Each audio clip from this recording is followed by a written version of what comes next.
Mutungamiri wenyika yeZimbabwe Masoda Mnangagwa husoro ari kudzikisirwa zvakanyanya aiwa pamapictures ari kutenderera Zimbabwe International Trade Fair ZITF kunoonekwa kunzi association yemutungamiri wenyika Masoda Mnangagwa aiwa neEcorat Trainderpreneur Vikino Chivayo zvinoratidza kuti aiwa panguva inoi chitiko ichi chinoratidza kuti mutungamiri wenyika oluza chiremerera chake nekuda kwavakomana naWikino Chivayo ari kuonekwa kunzi aiwa panguva inoi ndo vari kukonzeresa kuparara kwenyika. Tisanapinda mashoko abudanyirwa panapa nokusubscribe like on the bell icon. Nyange mutungamiri wenyika akati haazivi Vikino Chivayo.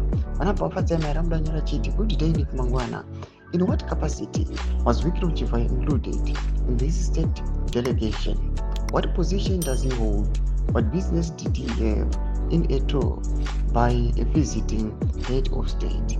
Is it because akabata his father kuti we need new leaders? Ndo mashoko amudanyirwa panapa atiri kuona kuti panapa mutungamiri wenyika aiwa akutoluza credibility, vanhu vakutoluza trust maari after kunokunzi Vikino Chivayo anopuwa mukana he was allowed to stand in between the high delegation, the Zimbabwean president pamwe chete aiwa the guest of honor, the president of Mozambique. Zvinozoratidza kuti Vikino Chivayo kusipotiwa kwaitwa kupresidents kuraisa maspeculations ekuti why.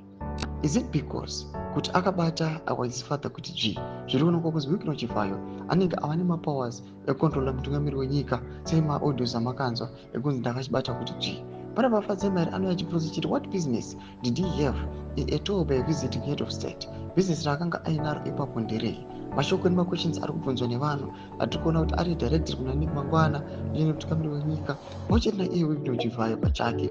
Budzai mafunguro enyu moti kudii pamusoro pechitiko ichi. Nakomai section medu mudzi mafunguro enyu, subscribe or like, turn on the bell icon.